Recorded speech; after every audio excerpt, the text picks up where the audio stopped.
What if I told you there's a virus that's been frozen in time for thousands of years and it's waking up? Sounds like something straight out of a horror movie, right? But here's the catch. It's real. Scientists have found viruses from the Ice Age, and some of them can actually infect living things again. So, should we be scared? Imagine this. You're going about your day when suddenly a virus that's been trapped in ice for thousands of years comes back to life. No, this isn't some wild movie plot. It's happening right now. These ancient viruses are waking up and they're changing the game. So what does this mean for us? Is the zombie apocalypse actually coming?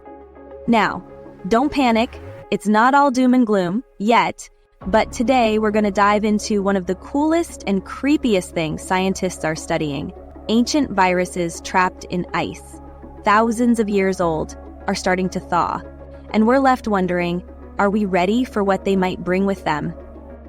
So what exactly are these zombie viruses? How do they survive being frozen for millennia? And should we be worried? Stay tuned because this is one story you'll want to hear to the end. Welcome to Explain Like I'm 5, where we take mind-bending topics and break them down into fun, easy-to-understand stories. Ready to get curious? Let's dive in. All right, so let's start with the basics. What exactly is an ancient zombie virus? Well, imagine this. You're living your life, and one day, scientists discover a virus that's been frozen for thousands of years. It's like it took a really long nap, and now it's waking up. These viruses were trapped in ice, permafrost, or soil, basically frozen time capsules. Think about how we store food in the freezer to keep it fresh. But in this case, we're talking about viruses that can be frozen for thousands of years, just sitting there waiting for the perfect moment to come back to life. It's kind of like the plot of a zombie movie, where a virus or creature is dormant for years and suddenly comes back to life. But this time, it's real science, not fiction.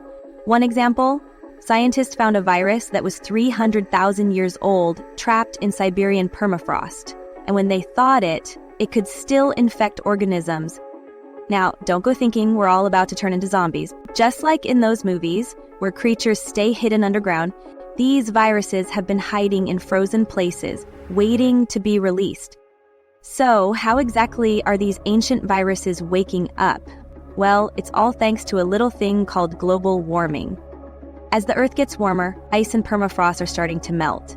This releases ancient viruses that were trapped in the frozen ground. Imagine the ice melting like a big door opening to a room that's been sealed for thousands of years. What's inside? A bunch of old frozen viruses, waiting to be revived. Viruses are a bit like time travelers. They can survive for a really long time because they don't need food or air. They're just kind of chilling out. But when the ice melts and the conditions are just right, they can wake up and start looking for new hosts to infect. Now, scientists study these revived viruses carefully, like the Spanish flu virus or even smallpox. When a virus gets revived, researchers have to figure out what it does and how to stop it from spreading. It's a little like solving a mystery, getting the pieces together to see how dangerous it could be. Okay, so now we get to the big question. Are these viruses dangerous? Imagine discovering an old treasure chest buried in the ground. At first you think, oh, cool, a treasure. But then you realize the chest is full of dangerous weapons. Are we ready for that kind of danger? Scientists are worried about this because, just like a treasure chest, these ancient viruses might seem harmless until we open them up. In the case of the Siberian virus, researchers were concerned it could affect animals or even humans if it got into the environment. But here's the thing. While these viruses could be a problem, it's not like we're completely unprepared.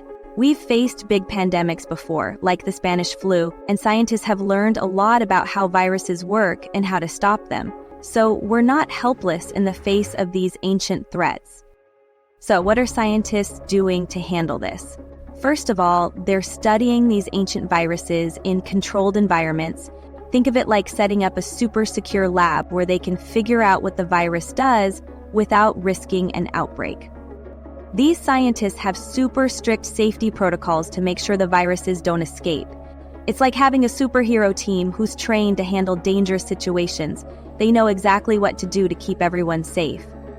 On top of that, they're also working on developing vaccines or other treatments for these viruses just in case. It's like having a backup plan for a fire drill.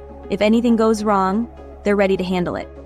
So while these ancient viruses might sound like something out of a scary movie, scientists are on the case. They're making sure we have the knowledge and the tools to stay safe. And that's a big relief, right? So, should we be scared?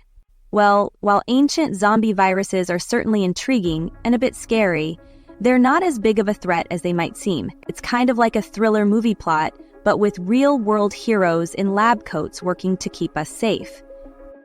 Thanks to the amazing work of scientists, we're learning more about these viruses every day. They're studying them carefully, making sure we understand what they can do, and taking steps to make sure they don't cause any harm.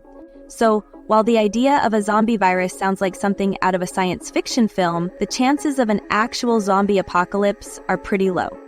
But here's something to think about. What would happen if a virus from the Ice Age did make it to your backyard? Would we be ready? It's not something to panic about, but it's a fascinating question that shows just how much there is still to learn about the world around us. So, what do you think? If ancient viruses really started waking up, would you be scared? Drop your thoughts in the comments below. I'd love to hear what you think. Thanks for watching. Don't forget to like, subscribe, and drop your questions in the comments. See you next time on Explain Like I'm 5.